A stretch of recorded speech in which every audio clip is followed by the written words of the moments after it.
আমার আপুকে দেখতে এসে পাত্রপক্ষ আমাকে পছন্দ করেছে। আমার বয়স 21 আর বড় আপুর বয়স 26।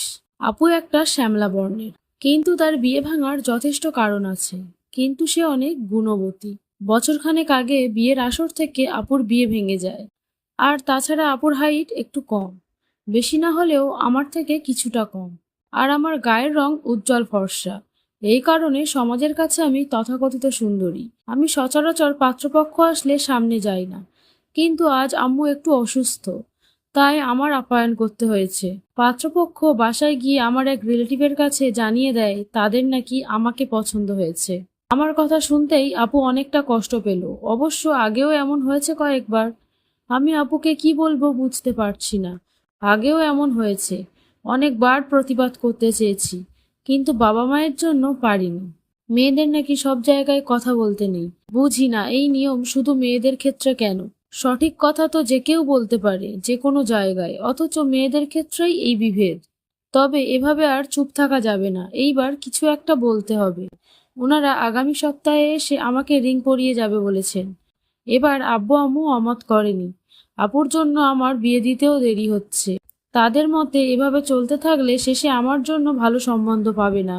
এছাড়া আত্মীয় আর পাড়া প্রতিবেশী তো আছেই গরম তেলে পানি ছেটা দেওয়ার জন্য। তারা পিছনে যেমন সমালোচনা করে, তেমনি সামনে সামনে বলে চাহিদা থাকলে কথার বিয়ে দিয়ে দাও, না হলে মিলির মতো কথারও বিয়ে দিতে পারবে না। সব মিলিয়ে আব্বু আম্মুও তাদের হ্যাঁ বলে দিয়েছেন। যথারীতি পরের সপ্তাহে ওনারা আসলেন। আমাকে শাড়ি পরিয়ে ওনাদের সামনে নেওয়া হলো। খাওয়া দাওয়ার পর্ব শেষ করে ছেলের মা আমার হাতে আংটি পরাতে যাবে, তখনই আমি হাতটা ছিটকে মেরে সরিয়ে নিলাম। সবাই আমার দিকে অবাক দৃষ্টিতে তাকিয়ে আছে।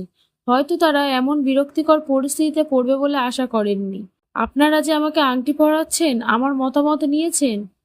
তোমার আবার মতামত নিতে হবে কেন? তোমার বাবা মায়ের সাথে তো কথা বলেছি, তারা বলেছে যে তোমাদের কারো অমত নেই। আপনারা সরাসরি আমার কাছে জিজ্ঞেস করবেন না?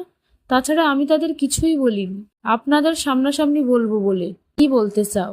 এই যে আপনাদের ছেলেকে আমার পছন্দ হয়নি, তাই আমি বিয়ে করতে পারবো না।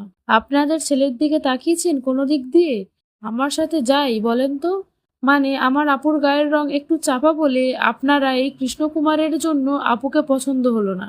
তাহলে আমি এত ফর্সা হয়ে এত কালো একটা ছেলেকে কিভাবে পছন্দ করব? আর আপনার ছেলের সাথে হাঁটলে তাকে আমার কাছে এক বান্দরের মতো লাগবে। আমার মান সম্মান কিছুই থাকবে না। এদের 5 ফুট 6 এর সাথে আপুর 5 ফুট 2 যদি খাটো হয়ে যায়, তাহলে আমার 5 ফুট 4 এর কাছে ছেলে হিসেবে আপনাদের ছেলে বাট্টা বান্দর। আর তাছাড়া আমার বয়স 21 বছর। আমি 32 বছরের বয়রাকে কেন বিয়ে করতে যাব? আপুর 26 যদি খুব বেশি হয়ে যায়, তাহলে আমার তুলনায় 32 আরো বেশি। মুখ সামলে কথা বলো।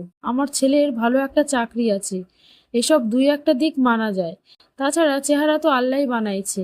আনিয়ে এরকম বলো, তুমি তো একটা বেয়াদব মেয়ে। এরকম মেয়েকে আমরা আমাদের বাসার বউ করব না। ও আচ্ছা, আপনাদের ছেলেকে আল্লাহ বানাইছে আর আমার আপুকে কে বানাইছে তাহলে? আর চাকরির জন্য যদি এসব মানা যায়, তাহলে আমার আপুর এতগুলো গুণ, তার চাপা রঙের জন্য চাপা পড়বে কেন? উনারা আর কিছু বললেন না, রাগে গজগজ করতে করতে বের হয়ে গেল। আমি সোফায় পা তুলে বসে সামনে রাখা মিষ্টি নিয়ে খেতে শুরু করলাম। আম্মু এসে রাগারাগি শুরু করে দিল। আমি সেদিকে কান না দিয়ে খেতে লাগলাম। তোর কি বুদ্ধি শুদ্ধি হবে না? এভাবে অপমান করলি কেন? অপমান না মা, যারা নিজেদের দিকটা না দেখে শুধু অন্যের খুঁত ধরে, তাদের মাঝে মধ্যে কড়া জবাব দিতে হয়। এটাকে অপমান বলে না, এটা প্রতিবাদ। এরকম করলে তো শেষে তোকে বিয়ে দিতে পারবো না। সবাই বলবে মুখে মুখে তর্ক করিস। তাতে কি, কেউ না কেউ তো সঠিক হবে, সবাই তো ভুল না। আর সঠিক মানুষটা জীবনে দেরিতে হলেও আসা প্রয়োজন। বলে আমি আমার রুমে চলে গেলাম। উফ, এতক্ষণ শাড়ি পরে থাকা যায় নাকি? তবে পাত্রপক্ষের মুখটা মনে করে একটা প্রশান্তি অনুভব করছি। আর আসার সময় বাবার মুচকি হাসি দেখে এখন আরো ভালো লাগছে।